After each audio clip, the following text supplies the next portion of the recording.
श्रीमद्वाल्मीकि रामायण अयोध्या कांड अध्याय 75 कौसल्या के सामने भरत का शपथ खाना। बहुत देर के बाद होश में आने पर जब पराक्रमी भरत उठे, तब आंसू भरे नेत्रों से दीन बनी बैठी हुई माता की ओर देखकर मंत्रियों के बीच में उसकी निंदा करते हुए बोले, मंत्रीवरों, मैं राज्य नहीं चाहता और न मैंने कभी माता से इसके लिए बातचीत ही की है। महाराज ने जिस अभिषेक का निश्चय किया था उसका भी मुझे पता नहीं था, क्योंकि उस समय मैं शत्रुघ्न के साथ दूर देश में था। महात्मा श्रीराम के वनवास और सीता तथा लक्ष्मण के निर्वासन का भी मुझे ज्ञान नहीं है कि वह कब और कैसे हुआ। महात्मा भरत जब इस प्रकार अपनी माता को कोस रहे थे, उस समय उनकी आवाज को पहचानकर कौसल्या ने सुमित्रा से इस प्रकार कहा, क्रूर कर्म करने वाली कैकेयी के पुत्र भरत आ गए हैं। वे बड़े दूरदर्शी हैं, अतः मैं उन्हें देखना चाहती हूँ। सुमित्रा से ऐसा कहकर उदास मुख वाली, दुर्बल और अचेत सी हुई कौसल्या जहाँ भरत थे, उस स्थान पर जाने के लिए कांपती हुई चली। उसी समय उधर से राजकुमार भरत भी शत्रुघ्न को साथ लिए उसी मार्ग से चले आ रहे थे, जिससे कौसल्या के भवन में आना जाना होता था। तदनंतर शत्रुघ्न और भरत ने दूर से ही देखा कि माता कौसल्या दुख से व्याकुल और अचेत होकर पृथ्वी पर गिर पड़ी हैं। ये देखकर उन्हें बड़ा दुख हुआ और वे दौड़कर उनकी गोदी से लग गए तथा फूट फूट कर रोने लगे। आर्या मनस्विनी कौसल्या भी दुख से रो पड़ी और उन्हें छाती से लगाकर अत्यंत दुखित हो भरत से इस प्रकार बोली, बेटा, तुम राज्य चाहते थे न, सो यह निष्कंटक राज्य तुम्हें प्राप्त हो गया, किंतु खेद यही है कि कैकेयी ने जल्दी के कारण बड़े क्रूर कर्म के द्वारा इसे पाया है। क्रूरतापूर्ण दृष्टि रखने वाली कैकेयी न जाने इसमें कौन सा लाभ देखती थी कि उसने मेरे बेटे को चीर वस्त्र पहनाकर वन में भेज दिया और उसे वनवासी बना दिया। अब कैकेयी को चाहिए कि मुझे भी शीघ्र ही उसी स्थान पर भेज दे जहां इस समय सुवर्णमयी नाभ से सुशोभित मेरे महायशस्वी पुत्र श्री राम हैं। अथवा सुमित्रा को साथ लेकर और अग्निहोत्र को आगे करके मैं स्वयं ही सुखपूर्वक उस स्थान को प्रस्थान करूंगी जहां श्री राम निवास करते हैं। अथवा तुम स्वयं ही अपनी इच्छा के अनुसार अब मुझे वहीं पहुंचा दो जहां मेरे पुत्र पुरुष सिंह श्री राम तप करते हैं। ये धन धान्य से संपन्न तथा हाथी, घोड़े एवं रथों से भरा पूरा विस्तृत राज्य कैकेयी ने श्री राम से छीनकर तुम्हें दिलाया है। इस तरह की बहुत सी कठोर बातें कहकर जब कौसल्या ने निरपराध भरत की भर्त्सना की, तब उनको बड़ी पीड़ा हुई, मानो किसी ने घाव में सुई चुभो दी हो। वे कौसल्या के चरणों में गिर पड़े। उस समय उनके चित्त में बड़ी घबराहट थी। वे बारंबार विलाप करके अचेत हो गए। थोड़ी देर बाद उन्हें फिर चेत हुआ। तब भरत अनेक प्रकार के शोकों से घिरी हुई और पूर्वोक्त रूप से विलाप करती हुई माता कौसल्या से हाथ जोड़कर इस प्रकार बोले, आर्ये, यहाँ जो कुछ हुआ है इसकी मुझे बिल्कुल जानकारी नहीं थी। मैं सर्वथा निरपराध हूँ, तो भी आप क्यों मुझे दोष दे रही हैं? आप तो जानती हैं कि श्री रघुनाथ जी में मेरा कितना प्रगाढ़ प्रेम है, जिसकी अनुमति से सत्पुरुषों में श्रेष्ठ सत्य प्रतिज्ञ आर्य श्री राम जी वन में गए हों। उस पापी की बुद्धि कभी गुरु से सीखे हुए शास्त्रों में बताए गए मार्ग का अनुसरण करने वाली न हो। जिसकी सलाह से बड़े भाई श्री राम को वन में जाना पड़ा हो, वह अत्यंत पापियों, हीन जातियों का सेवक हो। सूर्य की ओर मुंह करके मल मूत्र का त्याग करे और सोई हुई गौन को लात से मारे, अर्थात वो इन पाप कर्मों के दुष्परिणाम का भागी हो। जिसकी सम्मति से भैया श्री राम ने वन को प्रस्थान किया हो, उसको वही पाप लगे जो सेवक से भारी काम कराकर उसे समुचित वेतन न देने वाले स्वामी को लगता है। जिसके कहने से आर्य श्री राम को वन में भेजा गया हो, उसको वही पाप लगे जो समस्त प्राणियों का पुत्र की भांति पालन करने वाले राजा से द्रोह करने वाले लोगों को लगता है। जिसकी अनुमति से आर्य श्री राम वन में गए हों, वह उसी अधर्म का भागी हो जो प्रजा से उसकी आय का छठा भाग लेकर भी प्रजा वर्ग की रक्षा न करने वाले राजा को प्राप्त होता है। जिसकी सलाह से भैया श्री राम को वन में जाना पड़ा हो, उसे वही पाप लगे जो यज्ञ में कष्ट सहने वाले ऋत्विजों को दक्षिणा देने की प्रतिज्ञा करके पीछे इनकार कर देने वाले लोगों को लगता है।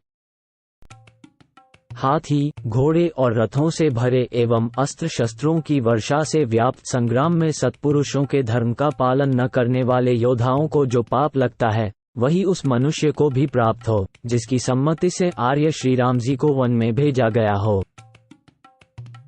जिसकी सलाह से आर्य श्री राम को वन में प्रस्थान करना पड़ा है, वह दुष्ट आत्मा बुद्धिमान गुरु के द्वारा यत्नपूर्वक प्राप्त हुआ शास्त्र के सूक्ष्म विषय का उपदेश भुला दे। जिसकी सलाह से बड़े भैया श्री राम को वन में भेजा गया हो, वह चंद्रमा और सूर्य के समान तेजस्वी तथा विशाल भुजाओं और कंधों से सुशोभित श्री रामचंद्र जी को राज्य सिंहासन पर विराजमान न देख सके, वह राजा श्री राम के दर्शन से वंचित रह जाए। जिसकी सलाह से आर्य श्री रामचंद्र जी वन में गए हों, वह निर्दय मनुष्य खीर, खिचड़ी और बकरी के दूध को देवताओं, पितरों एवं भगवान को निवेदन किए बिना व्यर्थ करके खाया। जिसकी सम्मति से श्री रामचंद्र जी को वन में जाना पड़ा हो, वह पापी मनुष्य गौओं के शरीर का पैर से स्पर्श, गुरुजनों की निंदा तथा मित्र के प्रति अत्यंत द्रोह करे। जिसके कहने से बड़े भैया श्री राम वन में गए हों, वह दुष्टात्मा गुप्त रखने के विश्वास पर एकांत में कहे हुए किसी के दोष को दूसरों पर प्रकट कर दे, अर्थात उसे विश्वासघात करने का पाप लगे। जिसकी अनुमति से आर्य श्री राम वन में गए हों, वह मनुष्य उपकार न करने वाला, कृतघ्न, सत्पुरुषों द्वारा परित्यक्त, निर्लज और जगत में सबके द्वेष का पात्र हो। जिसकी सलाह से आर्य श्री राम वन में गए हों, वह अपने घर में पुत्रों, दासों और भृत्यों से घिरा रहकर भी अकेले ही मिष्टान भोजन करने के पाप का भागी हो। जिसकी अनुमति से आर्य श्री राम का वनगमन हुआ हो, वह अपने अनुरूप पत्नी को न पाकर अग्निहोत्र आदि धार्मिक कर्मों का अनुष्ठान किए बिना संतानहीन अवस्था में ही मर जाए। जिसकी सम्मति से मेरे बड़े भाई श्री राम वन में गए हों, वह सदा दुखी रहकर अपनी धर्मपत्नी से होने वाली संतान का मुंह न देखे तथा संपूर्ण आयु का उपभोग किए बिना ही मर जाए। राजा, स्त्री, बालक और वृद्धों का वध करने तथा भृत्यों को त्याग देने में जो पाप होता है, वही पाप उसे भी लगे। जिसकी सम्मति से श्री राम का वनगमन हुआ हो, वह सदैव लाह, मधु, मांस, लोहा और विष आदि निषिद्ध वस्तुओं को बेचकर कमाए हुए धन से अपने भरण पोषण के योग्य कुटुंबीजनों का पालन करे।